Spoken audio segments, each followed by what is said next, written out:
신약성경 마태복음 7장 7절부터 8절까지를 먼저 찾아오도록 하겠습니다. 이 계시 말씀을 합독하실 때 살아계신 하나님의 음성을 들을 수 있기를 원합니다. 같이 합독합니다. 시작.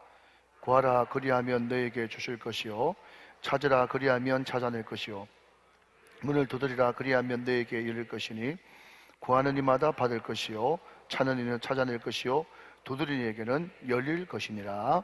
아멘. 자, 책갈피를 잘 접어놓으시고 이제 구약으로 넘어갑니다.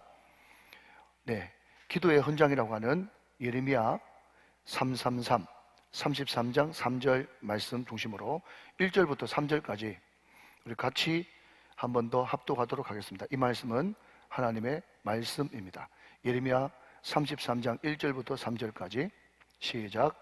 예레미야가 아직 시위대의 뜰에 갇혀 있을 때에 여호와의 말씀이 그에게 두 번째로 임하니라. 이르시되 이를 행하시는 여호와, 그것을 만들며 성취하시는 여호와, 그의 이름을 여호와라 하는 이가 이와 같이 이르시도다. 너는 내게 부르짖으라. 내가 내게 응답하겠고 내가 알지 못하는 크고 은밀한 일을 내게 보이리라. 아멘. 할렐루야.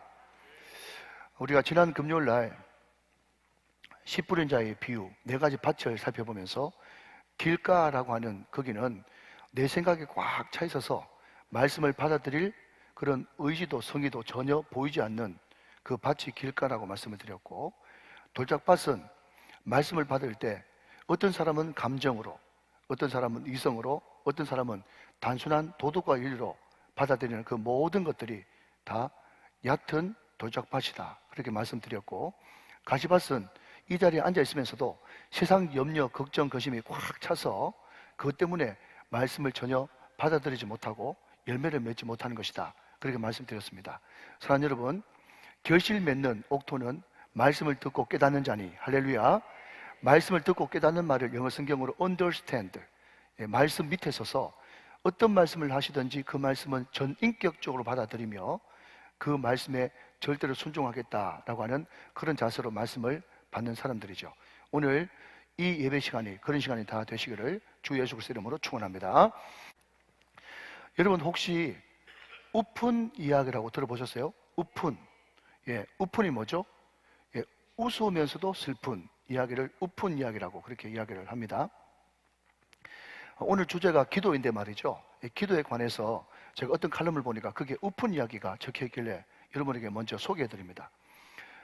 어떤 비행기가 이제 그 하늘을 나르고 비행을 하고 있었는데 갑자기 강력한 난기류와 딱 부딪히면서 엔진이 꺼져 버렸어요. 조종사가 아무리 조종관을 이렇게 조작해봐도 꼼짝달싹 안 하는 거죠. 비행기는 점점 밑으로 추락하기 시작합니다.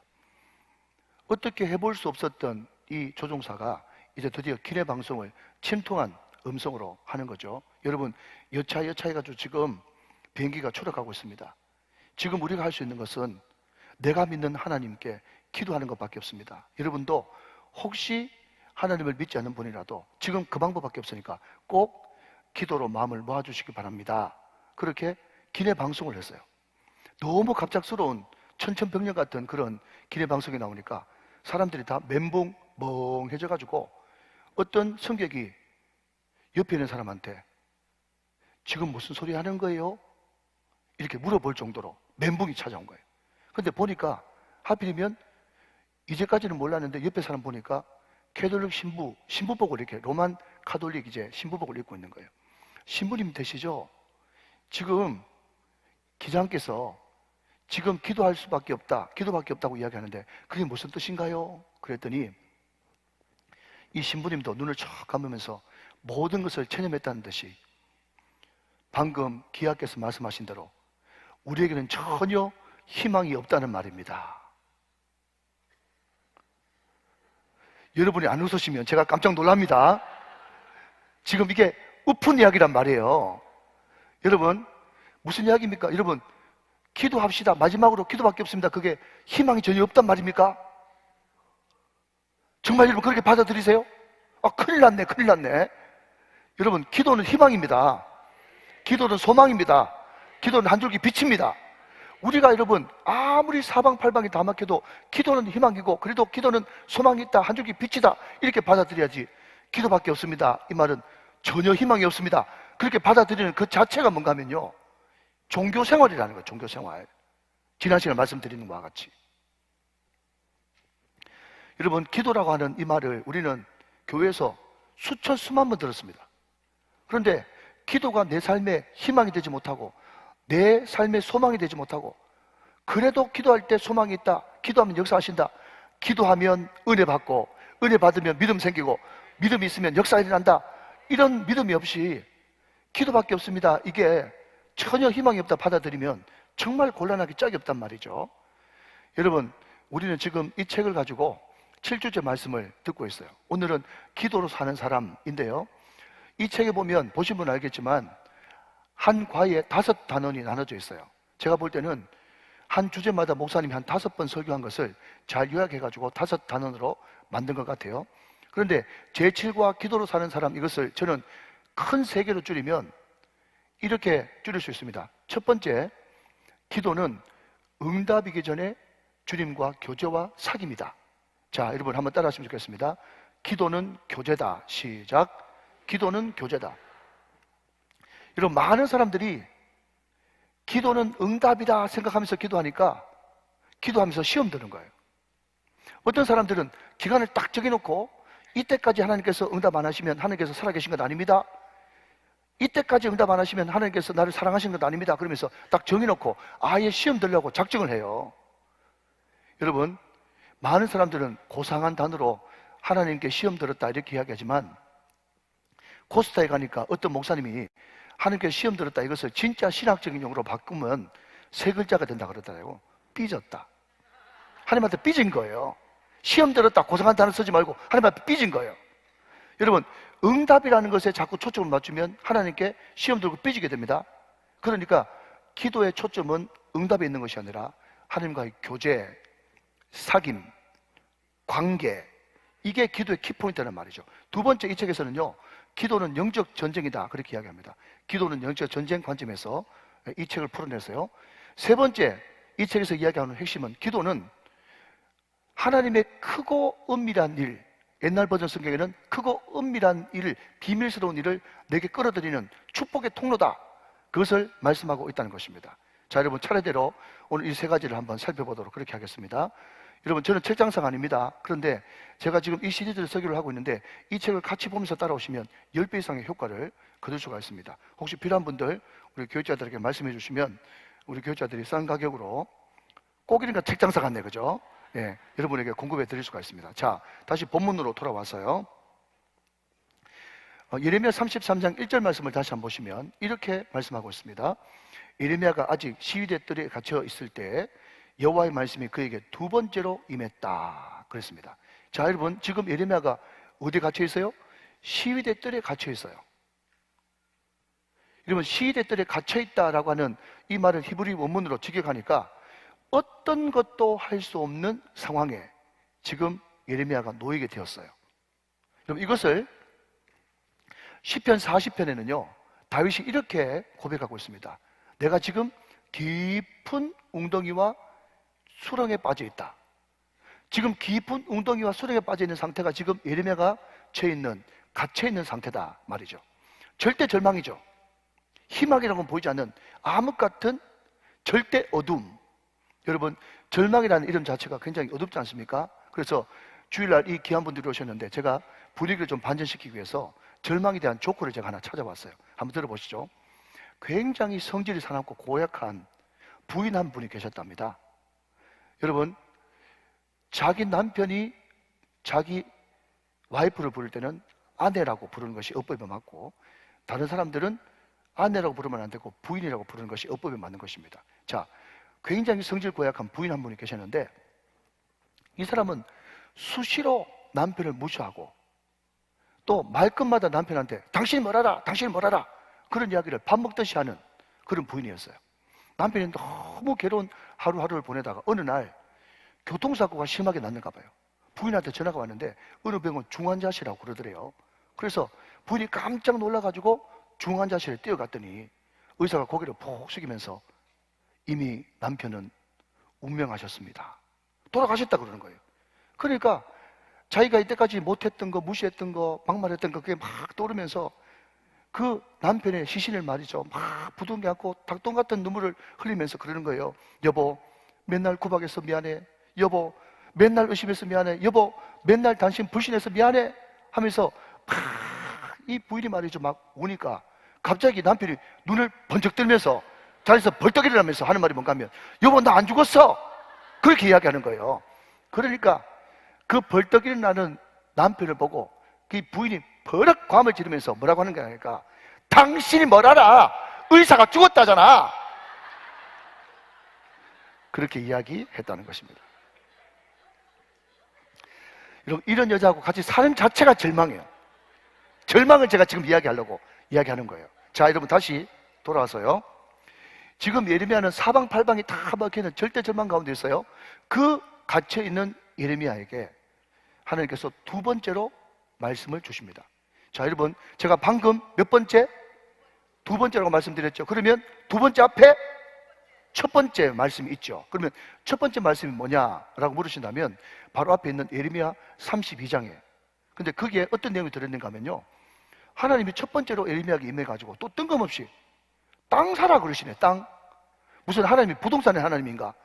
그런데 이미 그때 예레미야는 이전부터 기도하는 가운데 지금 남유다는 바빌론에 멸망할 것이며, 지금 바빌론에 느부갓네살이 쳐들어와 가지고 이미 베냐민 족속의 아나돗이라고 하는 땅이 다 점령당했어요.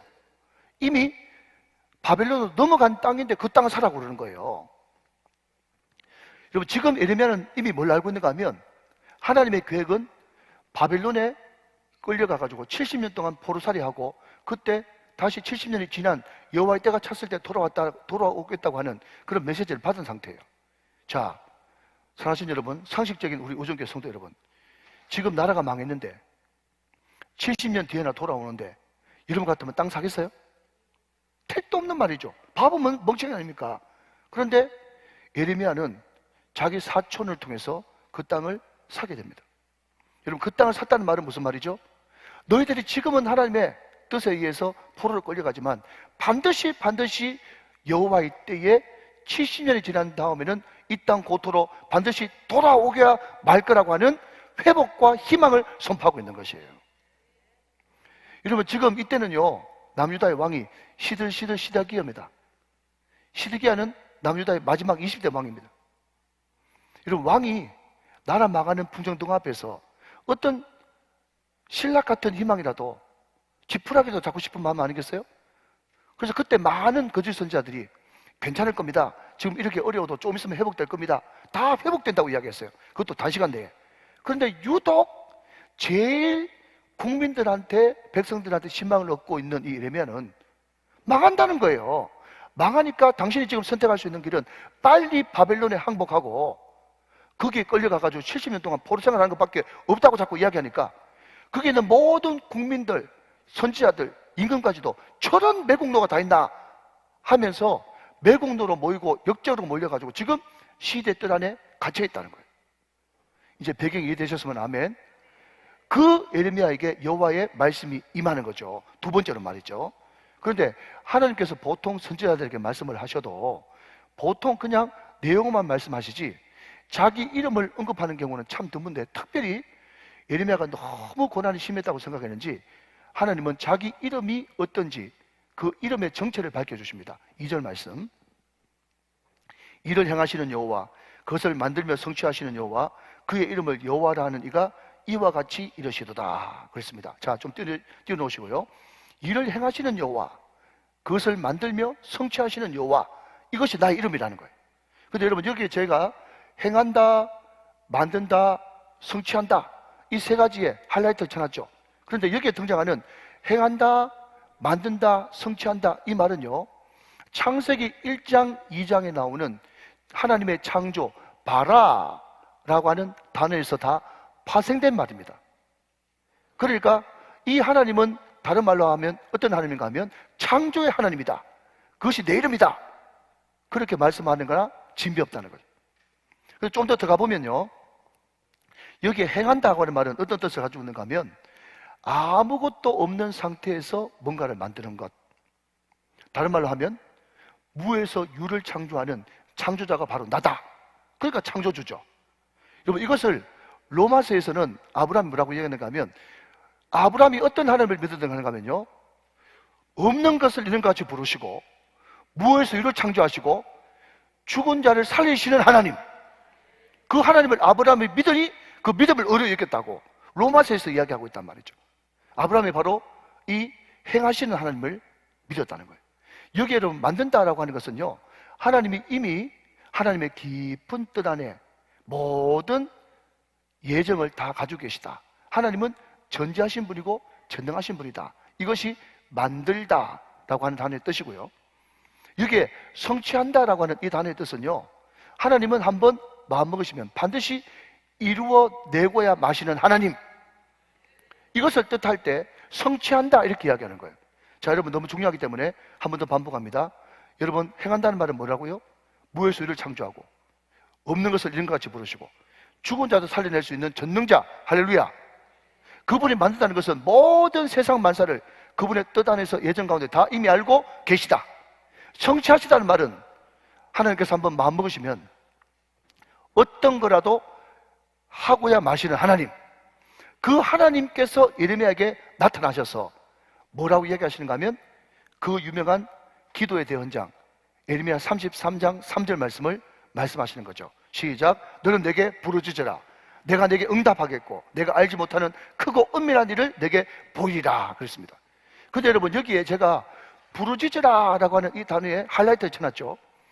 여러분, 우리는 최소한 저는 말이죠, 이 예레미야 33장 3절 말씀을 들으면서 이 설교 본문 가지고 12번도 더 말씀 들었는데, 이 말씀을 이때까지 어떻게 들었는가 하면, 네 기도 제목이 있느냐, 네 소원이 있느냐, 그 소원과 기도 제목을 딱 명확하게 하고 하나님 앞에 부르짖어라, 강청해라, 금식하면서 부르짖어라, 안 되면 막 소나무를 흔들면서 기도해라. 네가 그렇게 부르짖어 기도할 때 하나님께서는 반드시 응답하시고 네가 생각지도 못한 큰일을 덤으로 주실 것이다. 이렇게 설교를 들었어요. 물론 그것도 너무너무 좋은 설교고 맞는 설교 맞습니다. 그런데 말이죠, 여러분, 제가 계속 여기에 부르짖으라고 하는 이 단어에 제가 머물러 있는 것은, 제가 주석을 찾아보고 공부를 좀 해보니까 그보다 더 앞선, 더 원초적인 진의가 있더라고요. 여러분, 잘 들어보십시오. 여기 부르짖으라고 하는 이 말이요, 히브리 말로 카라라고 하는 뜻이거든요. 카라. 근데 이 카라라고 하는 단어가 어디에 또 용법이 쓰여지는가 하면, 그 유명한 야베스의 기도 역대상 4장 10절 말씀에 이 카라라는 단어가 나옵니다. 보시죠. 야베스가 이스라엘 하나님께 그 다음 아뢰어 이르되 그랬어요. 자, 여러분, 시간 없어서 들지 않습니다. 여기에 제가 아뢰어 이르되 여기에 빨간색으로 쳐놨지 않습니까? 이 아뢰어 이르되라고 하는 이 말이 바로 카라라고 하는 말이에요. 무슨 말인가 하면요, 저는 이때까지 부르짖으라라고 하는 이 말을요, 통성기도, 괌을 질러라, 강청해라, 소나무 뿌리라도 뽑아라, 결판을 내라, 이런 식으로 자꾸 생각했거든요. 그런데 이 부르짖으라는 말이 카라인데, 이 카라라는 단어를 영어 성경에 찾아보니까 어떻게 나와 있는가 하면요, call to me, ask me, 부르다, 초청하다예요. 제가 여러분, 우리 김숙희 권사님을, 우리 김창수 권사님을 부르는데 권사님요 이렇게 부르는 게 아니고, 권사님 저하고 이야기 좀 하실까요? 이 부르는 거예요. 부르다, 초대하다. 권사님 토브 카페에서 차 한잔 하시면서 이야기 좀 하실까요? Ask me, call to me. 이게 여러분 부르짖다라고 하는 카라의 뜻이라는 거예요. 이거 무슨 말인가 하면요, 물론 우리가 기도할 때 간절해야 되죠. 괌도 질러야죠. 통성기도도 해야죠. 소나무 뿌리도 필요하면 뽑아야죠. 그런데 우리가 내 응답하고 싶은 기도 제목을 딱 정해놓고 무조건 이것 아니면 안 된답니다, 안 됩니다 하면서 막 하나님하고 그냥 자꾸 싸우려고 드는 것이 아니고, 그러면 여러분 시험 든다니까요. 오늘 여러분 첫 번째 주제가 뭐라 그랬습니까? 기도는 응답이기 전에 교제와 사귐이다. 제가 그렇게 말씀드렸잖아요. 그러니까 여러분, 우리가 드리는 이 위대한 기도는 말이죠, 어떻게 하든지 하나님 앞에 바짓가랑이라도 찾고 물고 늘어져가지고 응답을 받아내겠다, 그것이 기도의 특권이 아니고, 우리 하나님, 그분은 누구십니까? 무에서 유를 창조하시고 없는 것을 있는 것 같이 부르시고 죽은 자도 살려내시는 그 놀라운 하나님, 모든 것을 자기의 뜻과 예정 가운데 다 알고 계신 하나님, 하나님께서 한번 하시려고 마음먹었으면 얼마든지 해놓고야 많은 엘샤다이 170표 전능하신 하나님, 그분을 환영하고 모셔드리고 의지하고 여러분 초청하고, 그러니까 기도의 중요성은 말이죠, 응답 이전에 뭐라고요? 그분을 부르는 것입니다. 그분과 교제하는 것입니다. 그분을 초청하는 것입니다. 그러니까 기도의 중요한 것은 방법이 how가 아니라 대상, 내가 기도하는 대상, 상대방이 누구냐, 이걸 명확하게 알고, 그것을 명확하게 알려고 그러면 어떻게 해야 됩니까? 말씀을 묵상해야 되죠. 내 기도를 들어주시는 하나님, 그분이 명확하게 어떤 분인지를 알고 기도해야 여러분 그분과의 깊은 교제가 이루어지게 되고, 그분과의 깊은 사귐과 그분과 깊은 관계가 있을 때 왜 하나님께서 하나님의 때에 하나님의 방법대로 하나님의 뜻대로 응답 안 해주시겠습니까?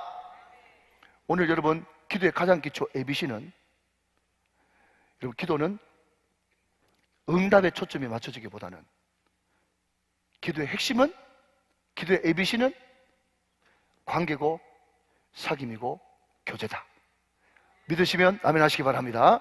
예, 이것을 반드시 알아야 된다. 너무 중요한 하나의 큰 기둥 아니겠어요? 두 번째, 기도는 영적 전쟁입니다. 여러분 이 책에도 나옵니다만은, 여러분 출애굽기 17장에 보면 이스라엘과 아말렉과의 전투가 나오지 않습니까? 그 현장에서는 여호수아와 지금 아말렉 군사들이 싸우고 있죠. 그런데 진짜 전쟁은 어디서 벌어지는 겁니까? 여호수아가 싸우는 그 현장에 있는 것이 아니라 산에서 손을 높이 들고 기도의 손이 올라가면 이스라엘 백성들이 이기고 기도의 손이 내려가면 이스라엘이 패하는, 기도의 이기고 짐이 바로 전쟁의 이김과 짐과 그대로 연결되어 있다는 사실. 사랑하는 여러분, 기도에 이기면 모든 것을 이기는 줄로 믿으시면 아멘 하시기 바랍니다. 기도 많이 하는 교회는 반드시 부흥하는 줄로 믿으시기 바랍니다. 기도 많이 하면 열매가 자연스럽게 맺히는 줄로 믿으시면 아멘 하시기 바랍니다. 여러분, 이것을 우리는 믿음으로 받아들여야 된다는 거예요.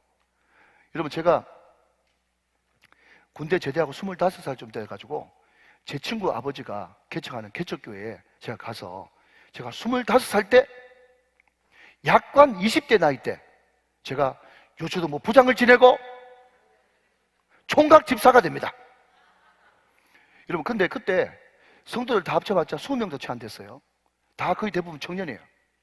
한 달에 1번 건물 임대세, 전기세, 수도세, 기타 등등 내면요 65만 원 내지 70만 원 들어가는데 헌금 다 해봤자 40만 원도 안 나왔어요. 근데 제가 유초등부 부장이니까 때는 차가지고 이름 성경학교를 하는데 말이죠, 재정 한 푼도 없는 거예요. 그때 우리 청년들이 뭘 했는가 하면, 우리가 재정을 직접 벌어서 하자 해가지고 알아보니까 험한 말로 노가다 중에서도 건축 현장에 그냥 모래 져 날리는 거, 그것을 저희 시대 때는 찐빵 나른다 그렇게 이야기했는데, 그 모래 지어 나르면 돈을 제일 많이 주더라고요. 낮에는 노가다에서 일하고 밤에는 철회하면서 기도하고. 여러분, 제가 죄송합니다만은 귀남으로 태어나가지고 생전 그런 일을 해봤습니까? 그런데 모래짐을 지고 말이죠, 열흘 동안 정도 일하니까 막 위통을 벗으니까 온몸에 막 구렁이 감아놨듯이 막 온몸이 다 멍이 들었어. 그래서 한 달 동안 기도를 채우고 하는데, 여러분 놀라운 것은 기도가 쌓이니까 시간마다 아이들이 150명씩 애들이 오는 거예요. 죄송합니다. 다음에는 1500명 만들어 오도록 하겠습니다. 시간 150명 애들이 오는데 기도 제목이 딱 하나라. 하나님, 신발 잊어버리지 말게 하옵소서. 그 애들 신발 잊어버리면 혹시나 그 애들 중에 내 신발 나이스인데요, 아디도스인데요 이래버리면 막 돈이 엄청나게 나가는 거야. 못 알아들으면 할 수 없고. 예. 그런데 신발을 한 번도 잊어버리지도 않고 바뀌지도 않고 날씨도 기가 막히게. 여러분, 제가 그 경험이 있기 때문에 우리 사회자들한테 여러분 성경학교 수련회 캠프 앞두고 제발 로비 기도해라. 기도가 얼마나 하늘에 사무치는가 보면 거기서 벌써 이번 수련회 때 성공인가 실패인가 거기서 결판나는 것이다. 제가 경험상 알기 때문에 계속 여러분 기도의 승리를, 기도의 성공을 제가 주문하는 것이죠. 여러분, 우리가 흔히 영적 전쟁 그러면요, 악한 마귀 제일 먼저 생각나고, 기도, 성령, 하나님의 전신갑주, 하나님의 말씀, 이런 것들이 영적 전쟁하면 떠오르는 단어들입니다. 그런데 지난주에 영적 전쟁 강의를 오셨던 이병호 목사님이 그 모든 것도 맞지만 자기가 원하는 대답은 아니라고 말씀하면서 자기가 생각하는 영적 전쟁은 부르심, 사명, 주님의 명령이라고 생각한다. 자, 여러분 그냥 들어보십시오. 굉장히 중요한 말입니다. 영적 전쟁이 뭐라고요? 사명이고 부르심이고 명령이다. 무슨 말인가 하면 우리가 영적 전쟁하면 보통 목사님, 선교사님, 기도 많이 하는 특정한 몇몇 인물들, 그 사람들이 영적 전쟁을, 그런 사람들만 영적 전쟁을 한다고 생각하지만 그게 아니라는 거예요. 우리가 정말 예수 믿는 것이 맞다면 예수 믿는 사람들은 다 뭘 해야 돼요? 다 영적 전쟁을 해야 된다는 거죠. 영적 전쟁에 대한 부르심과 사명과 명령이 우리한테 있다는 것입니다. 그러면 여러분, 우리가 영적 전쟁에서 어떻게 승리할 수 있느냐? 오늘 예레미야 33장 3절 말씀에 너는 내게 부르짖으라 그랬지 않습니까? 이 부르짖음이 카라인데, 이 카라는 초대하다, 부르다, 그 뜻과 더불어서 선포하다가 있어요. 선포하다. 뭘 선포합니까? 회개를 선포하는 것이죠. 아멘. 회개가 가장 영적 전쟁의 강력한 무기다, 그렇게 말씀하셨습니다. 뭘 선포해야 되죠? 예수 이름을 선포해야 되는 것입니다. 뭘 선포해야 되죠? 주의 보혈을 선포해야 되는 것입니다. 뭘 선포해야 되죠? 용서를 선포해야 되는 것입니다. 뭘 선포해야 되죠? 여러분, 단순히 하지 말자 그래서 끝나는 것이 아니라 적극적으로 여러분 사랑을 선포하고, 적극적으로 용서를 선포하고, 적극적으로 선한 말을 하고, 적극적으로 반대 정신을 선포하면서 나갈 때 악한 마귀는 한 길로 왔다가 7길로 떠나가고 우리는 전쟁에서 승리하게 되고 그 승리의 결과로 열매를 맺게 된다는 것입니다. 여러분, 초대 우리 한국교회에 만주로 중국으로 떠났던 많은 선교사님들이 여러분 마치 이것을 주문처럼 외우고 다니면서 선포하면서 다녔어요. 자, 여러분 우리도 같이 한번 선포해 보실까요? 잘 들으시고 말씀하셔야 됩니다. 묻도 무능하고, 시작. 묻도 무능하고, 솥도 소능하고, 닷도 다능하고. 이게 여러분 한문인데, 그죠? 늘 초대교회 우리 선교사님들이 중국 만주로 다니면서 늘 이것을 주문처럼 외우고 다녔다는 거예요. 무도 무능, 뭔가 하면요, 기도 없으면 능력 없다 이 뜻이에요. 어려운 게 아닙니다. 소도 소능, 기도 적으면 능력 적다. 닷도 다능, 기도 많으면 능력 많다 이런 뜻이에요. 사랑하는 여러분, 기도의 승리가 현장의 승리인 줄로 믿으시면 크게 아멘 하시기 바랍니다. 할렐루야. 여러분, 마태복음 4장 11절 말씀, 너무 단순한데 명확한 말씀이에요. 자, 앞을 보시면서 같이 한번 읽어봅시다. 시작. 이에 마귀는 예수를 떠나고 천사들이 나와서 수종되니라. 아멘. 예수님께서 공생을 시작하시면서 세례요한에게 세례를 받으시고 이제 광야의 성리에 이끌려 마귀의 시험을 받으시는데, 마귀가 시험할 때마다 기록되었으되 기록되었으되 기록되었으되 말씀을 선포하면서 말씀 기도로 그 악한 마귀를 물리쳤더니 드디어 마귀는 예수를 떠나고 천사들이 나와서 수종되니라. 아멘.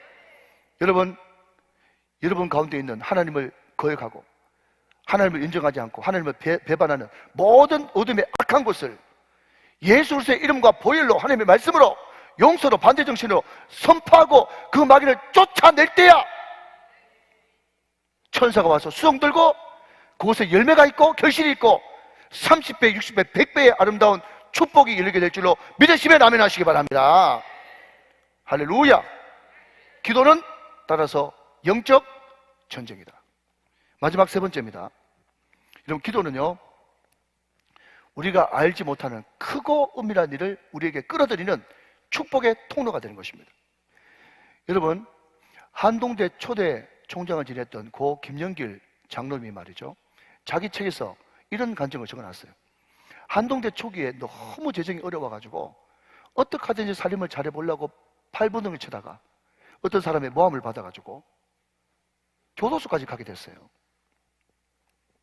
여러분 아시는 대로 이 김영길 총장님은 한국이 낳은 세계적인 석학입니다. 얼마든지 카이스트를 비롯한 세계 유수한 대학에 그냥 석자 교수로 오라고 하는 그런 미래가 보장된 그런 분인데, 그것도 여러분 돈 문제로 돼가지고 경주고도소에 수감번호 433번 그냥 여러분 제수복을 입고 정면으로 측면으로 여러분 그 433번 번호 들고 사진 찍히고, 안경 벗기고 여러분 신발 벗기고 흰 고무신 신고, 여러분 조그만 방에 그 책에 이렇게 돼 있어요. 칼잠을 자는데 마치 35명이 통조림 안에 들어있는 정어리처럼 너무너무 비참하더라는 거예요. 이 장로님이 기도했답니다. 하나님, 학교 문제도 있습니다. 무엇보다도 하나님 영광가립니다. 제발 구속되는 것만은 막아주십시오. 기도했는데 그렇게 기도했건만 결과는 감옥에. 기가 막히죠? 마음이 많이 어려웠답니다. 근데 여러분 뜬금없이 하나님께서 마음속에 감동 주시는데, 너 학교 세운다고 고생 많았지. 너 다른 데 갈 수 있는데 목사님이, 하인조 목사님이 기독교 대학을 한국에 꼭 좀 세워라 라는 그 미션 줘가지고 너 죽도록 고생했지. 너 고생 많았다. 좀 쉬어라.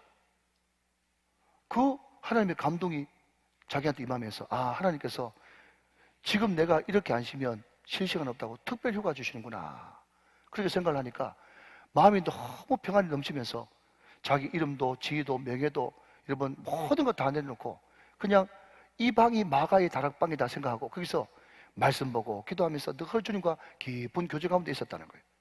그러기를 5개월, 그 중간에 말도 많지만 거두절미합니다. 5개월 지나고 나서 그냥 대법원에서 무죄 판결이 났어요. 여러분 한 번 더 복습합시다. 이 세상에서 가장 기쁜 소식이 뭐라고요? 당신 무죄입니다. 가장 기쁜 소식이죠. 그래 무죄 판결을 받고 이제 감옥에서 나왔어요. 출소를 했어요. 감옥에서 출소할 때 그 학생들이 말이죠, 그냥 꽃목걸이를 만들어가지고 총장님 사랑합니다 하면서 막 눈물 흘리면서 끌어안고 엄청난 감격, 정말 간증이 있는데 그건 다 내려놓고 학교에 막상 가보니까 직원들이 말이죠, 눈이 좀 이상하더랍니다. 근데 자기 눈치를 딱 끌고 보니까 직원들이 눈으로 어떤 메시지를 보내는가 하면, 총장님 좀 더 있다 오시지, 총장님 좀 더 있다 오시지, 이런 눈빛을 자기한테 하더래요. 그래서 김영길 총장님이 이게 뭐지? 이게 도대체 뭐지? 하면서 이상하게 생각하는데 나중에 알고 보니까 고 김영길 총장님이, 장로님이 말이죠, 한동대 어떻게 하든지 살려보려고 발버둥 치다가 감옥까지 갔다라는 이야기를 듣고 막 한국교회가 다 일어나가지고 그냥 막 헌금을 막 해주는데, 총장님이 감옥 가고 난 다음에 그 다음부터 매일, 여러분 책이 있으니까 거짓말 아닐 거죠? 매일 9천만 원씩 계속 후원금이 들어오는 거예요. 매일 9천만 원. 매달 아닙니다. 매일 9천만 원. 매일 9천만 원씩 막 이렇게 후원금이 들어오니까 빚도 다 갚고 직원들이 막 이제 기대감에 부풀었는 거예요. 야, 이 상태로 갔다가는 우리 학교 재정 넘치겠네. 그 사이에 5개월 만에 총장이 딱 나오니까 총장 나오는 사이에 재정이 딱 끊어지더래요. 그래가지고 직원들이 하는 말이, 우리 총장님 좀 더 있다 오시지, 그런 눈빛을 한 것이라고. 그 책에 그렇게 기록되어 있어요. 이거 무슨 말인가 하면요, 여러분 그 장로님이 이렇게 간증합니다. 자기가 팔 뻗고 뛰어봤자 한 달에 9천만 원 걷기가 쉽겠냔 말이에요. 자기는 그냥 그 안에 들어가가지고 하나님이 특별휴가 주시는구나 생각하면서 모든 걸 다 내려놓고 자기 가정도 교회도 학교도 뭐 자기 이름 명예 지위 교회 그 모든 거 다 내려놓고 여기가 그냥 마가의 다락방이다 생각하면서 하나님과의 깊은 관계 가운데 말씀과 기도로 주님 앞에 아랬을 뿐인데, 하나님께서 상상하지도 못하는 방법으로 할렐루야 크고 은밀한 일을 보여주시는 거예요. 사랑하신 여러분, 하나님은 깊습니다. 하나님은 와이드, 넓습니다. 하나님은 빅, 큽니다. 우리가 상상할 수도 없는 것을 여러분 하나님과 깊은 부르짖음 가운데 축복의 열매로 그에게 주시는 것입니다. 믿으시면 아멘 하시기 바랍니다. 여러분 이분이 바로 우리가 믿는 하나님이고 그분이 우리의 아버지 되신 것을 축하드립니다. 할렐루야. 자, 한 걸음 더 나가서 여러분 오늘 본문이 이야기하는 크고 은밀한 일이 뭐냐? 자, 여러분 8절 말씀을 같이 한번 보시겠습니다. 8절 시작. 내가 그들을 내게 범한 그 모든 죄악에서 정하게 하며 그들이 내게 범하여 행한 모든 죄악을 사할 것이다. 아멘. 여러분, 예레미야가 포로로 끌려갈 것도 이미 알았어요. 그것도 대단한 일이지만 포로로 끌려가는 거 모르는 거 아니에요? 이미 알았어요. 그리고 70년 뒤에 포로에서 다시 귀환할 것도 알았어요. 그것도 엄청난 일이지만 여러분, 그게 이미 안 이야기예요? 은밀한 이야기예요? 이미 알았다니까요. 그러니까 포로로 잡혀갈 것이다, 다시 돌아올 것이다, 그것이 대단히 큰 일이지만 예레미야에게 있어서만큼은 은밀한 일, 비밀한 일이 아니라니까요. 그러면 예레미야가 죽었다 깨어나도 몰랐던 크고 은밀한 일이 뭔가 하면 하나님께서 이스라엘 백성들을, 자 여러분, 이스라엘 백성이 누굽니까? 그렇게 이야기하면 나라고 이야기하세요. 여러분, 이스라엘 백성이 누굽니까? 나예요. 하나님이 이스라엘 백성들을 사랑하셔서 그들의 모든 죄악을 정하게 하시며 그들의 모든 죄를 사하여 주시리라. 여러분, 이것은요 예레미야가 꿈에도 생각하지 못한 크고 은밀한 일이었단 말이죠. 사랑하는 여러분, 우리가 경험할 수 있는 가장 큰 일이 뭡니까? 죄사함의 은총입니다. 내 영혼이 은총 입어 중한 죄짐 벗고 보니 슬픔 많은 이 세상도 천국으로 화도다. 여러분, 세상에 어떤 종교도 여러분 죄사함의 종교는 없어요. 심지어 여러분 불교에서는요 한 번 지은 업은 1000만급이 지나가도 없어지지 않는다. 죄사함의 종교는 기독교밖에 없습니다. 이 죄사함이 얼마나 대단한 것인가 하면요, 세상 사람들은 용서해줘도 기억한다고 그랬습니다. 그런데 여러분, 우리 하나님은요, 너희 죄가 주홍 같을지라도, 너희 죄가 진홍 같을지라도 양털같이 흰눈같이 희게 만들어주리라. 다 도말해주리라. 기억조차 하지 않으리라. 마치 바다에 바늘 하나를 떨어뜨렸을 때 도무지 못하는 것처럼 네 죄를 내가 찾지도 못하게 감추어 주리라 말씀하고 있다는 거예요. 여러분, 죄사함의 은총이 가장 크고 은밀한 하나님의 비밀인 것입니다.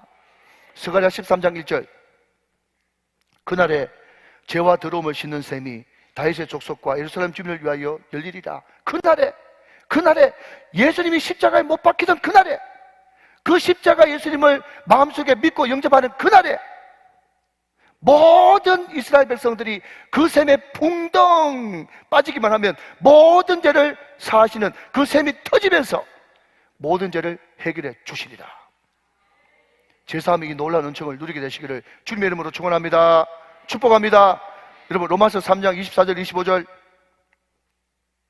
모든 사람이 죄를 범하였음에 하나님의 영광에 이르지 못하더니 24절 그리스도 예수 안에는 속량으로 말미암아 하나님의 은혜로 값없이 의롭다 하심을 얻은 자 되었느니라. 여러분, 우리가 예수 안에 있을 때 예수의 피가 우리 모든 죄를 대신 속량하시고 하나님의 은혜로 값없이 의롭다 하심을 얻었느니라. 여러분, 이것이 우리가 받을 수 있는 가장 크고 비밀한 일이라는 거예요. 여러분, 이 은혜를 누리십시오. 하나님의 특별한 은총입니다. 여러분, 마지막으로 오늘 본문 예레미야 33장 14절 15절 말씀 읽으면서 말씀을 정리하겠습니다. 자, 여러분 보십시오. 여호와의 말씀이니라. 일단 중요하죠. 제가 볼지어다 내지는 보라 라는 단어가 나오면 느낌표 12개라고 제가 20번 말씀드렸습니다. 중요합니다. 뭐가 중요하냐? 내가 이스라엘 집과 유다 집에 대하여 일러준 선한 말을 성취할 날이 이르리라. 자, 여러분, 여기에 성취 또 나왔죠? 성취가 무슨 뜻이라고요? 창조와 같은 능력인데 하나님께서 한번 마음먹으시면 반드시 이루고야 마시는 하나님의 능력, 이게 성취란 말이죠. 하나님께서 보라 하면서 느낌표 12개 찍어놓고 이스라엘 집, 유다 집, 우리죠? 우리에 대해서 뭐라고 성취하시는가 하면 15절 말씀이 기가 막힌 말씀입니다. 자, 보십시오. 잘 보십시오. 그날 그때는 하나님의 때입니다. 언제인 줄 모르지만 그날 그때에 내가 다윗에게서 한 공의로운 가지가 나게 하리니 그가 이 땅의 정의와 공의를 실행할 것이다 그랬어요. 할렐루야. 좀 띄워놓으십시오. 우리 교육자들이 저한테 질문하는 것은, 목사님, 종려주일이고 고난주간인데 기도의 사람 그대로 하랍니까? 여러분, 이 말 속에는 깊은 뜻이 있는데, 그 1년에 한 번 있는 그 귀중한 절기, 고난주간 종려주일을 그냥 평범하게 보낼 겁니까? 기도의 사람으로 도대체 고난주간과 어떻게 연결시킬 겁니까? 그런 질문이었던 것 같아요. 나는 손을 모으고 이야기했죠. 하나님이 하실 것이다. 그런데 여러분, 예레미야 33장 14절 15절 말씀 보니까, 이야, 예레미야 33장에서 이런 말씀이 나올 줄 몰랐는 거예요. 자, 여러분 보십시오. 다윗에게서 한 공의로운 가지, 그분이 누구십니까? 예수 그리스도세요. 할렐루야. 예수 그리스도. 구약에서 이야기하고 있는 가장 크고 비밀한 일은 예수 그리스도십니다. 지금 유다는 시드기야 왕으로 끝났습니다. 그런데 400년이라고 하는 깊은 침묵을 뚫고 다윗의 자손, 다윗의 가지에서 한 가지가 나왔는데, 그 사람은 정의와 공의의 왕으로 이 땅에 오신 예수 그리스도시다. 그것이 너에게 줄 수 있는 가장 크고 비밀한 하나님의 축복이다. 사랑하신 여러분, 정의와 공의가 점점 사라지게 될 때에 나라도 교회도 망하게 되어 있습니다. 개인도 여러분, 하나님의 말씀이라고 하는 이 정의와 공의 표준, 이것이 사라지고 내 안에서 공의와 정의가 무너질 때 우리는 그것을 바로 죄라고 이야기하고, 사탄 마귀는 그 죄를 통해서 합법적으로 우리 가운데 들어와버리는 것입니다. 어떤 학자는 이야기하기를 10계명을 알면 신구약 전체를 다 아는 것이나 마찬가지다 그랬어요. 이런 모든 것이 상대주의고 자기가 왕이고 주인인 이 시대에 영원한 우리의 표준 10계명, 이것을 내일부터 여러분 5번 내지 6번 말씀을 듣게 될 텐데, 이 10계명이 여러분 가운데 잘 박힌 목과 같이 잘 박혀져서 공의와 정의가 회복되어지고, 공의와 정의의 왕 되시는 예수, 그분께 더 가까이 더 친밀하게 나아감으로 말미암아서 예수와 더불어 예수와 함께 강건하여져서 영적 전쟁에서 날마다 승리하고 열매를 맺는 저와 여러분 다 되시기를 주 예수 그리스도의 이름으로 축원합니다. 축원합니다. 축원합니다.